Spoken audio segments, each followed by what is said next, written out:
Assalamualaikum warahmatullahi wabarakatuh. Perkenalkan, nama saya Firmandanto dari kelas B dengan nomor NIM 2003 015 0082. Hakikat daya tahan atau endurance ialah kemampuan organ tubuh olahragawan untuk menghindari kelelahan selama berlangsungnya aktivitas olahraga atau kerja dalam jangka waktu yang lama. Daya tahan selalu berkaitan dengan durasi atau intensitas. Menurut Hussein Argasmita, daya tahan adalah kemampuan untuk melakukan kegiatan atau aktivitas olahraga dalam jangka waktu lama tanpa adanya rasa kelelahan yang berarti. Daya tahan akan relatif lebih baik untuk mereka yang memiliki kebugaran jasmani yang baik, yang menyebabkan memiliki tubuh yang mampu melakukan aktivitas terus-menerus dalam waktu cukup lama tanpa mengalami kelelahan yang berarti. Dan menurut Sukadianto 2010, pengertian ketahanan ditinjau dari kerja otot adalah kemampuan kerja otot atau sekelompok otot dalam jangka waktu tertentu, sedangkan pengertian ketahanan dari sistem energi adalah kemampuan kerja organ-organ tubuh dalam jangka waktu tertentu. Tahan anaerobik atau daya tahan anaerobik adalah melakukan sebuah gerak maksimal sampai waktu tertentu dengan gerakan yang maksimal sampai waktu tertentu sehingga paru-paru tidak mampu memasukkan oksigen ke otot tubuh manusia yang dibutuhkan. Jadi, tubuh melakukan gerak tanpa adanya oksigen yang dilakukan dalam tempo yang cukup singkat. Kapasitas anaerobik merupakan pergerakan atau aktivitas yang menggunakan intensitas tinggi, baik pada olahraga perorangan maupun olahraga beregu seperti sepak bola. Pada adanya peran pelatih untuk meningkatkan kemampuan anaerobik. Goran et al. 2014, olahraga yang membutuhkan intensitas tinggi seperti sepak bola dan bola basket sangat membutuhkan kemampuan anaerobik. Pendapat Joko Pekik Irianto, anaerobik dapat dijelaskan sebagai suplemen untuk waktu yang cukup singkat bagi daya tahan aerobik dalam melakukan aktivitas kerja anaerobik. Contohnya, pada saat sedang berlari sebelum energi aerobik bekerja secara efektif, terjadi kekurangan oksigen dalam otot, terutama pada 20-30 detik pertama dari aktivitas tersebut. Sistem energi anaerobik alaktik.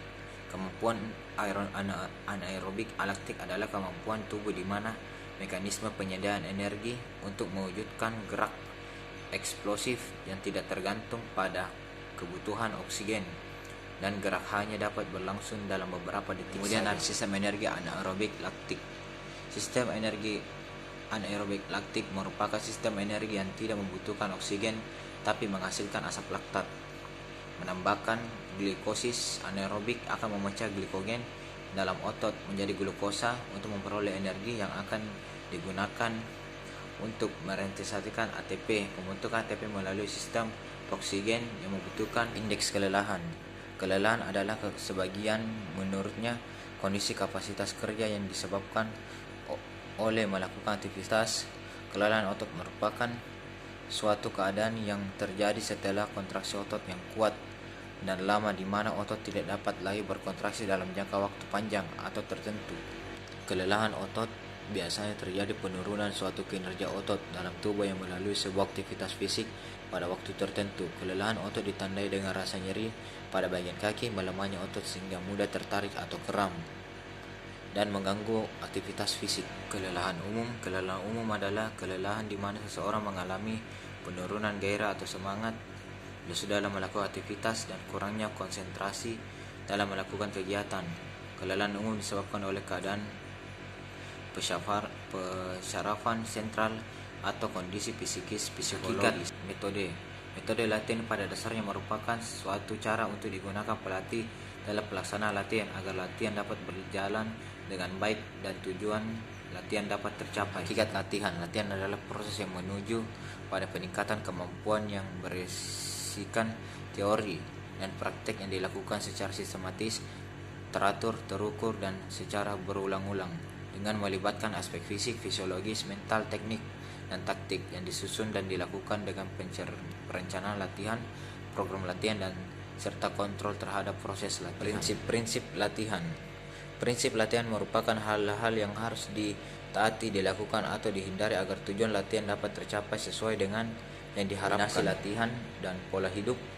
Untuk mencapai tujuan secara optimal, disarankan jangan hanya melihat latihannya saja, tetapi juga pola hidup atau kebiasaan, yakni dalam hal pengaturan makan dan istirahatnya. Jadi latihan yang efektif dan aman Latihan-latihan yang dipilih haruslah mampu untuk mencapai tujuan yang digunakan secara efektif dan aman. Misalnya latihan yang dipilih untuk mencapai tujuan lebih cepat dan aman. Bukan seperti fakta yang ada, yakni program yang ditawarkan dapat lebih cepat mencapai tujuan tetapi kurang aman, dan sebaliknya aman yang tidak efektif dan kurang cepat. Pembebanan harus overload, melebihi batas dan proses.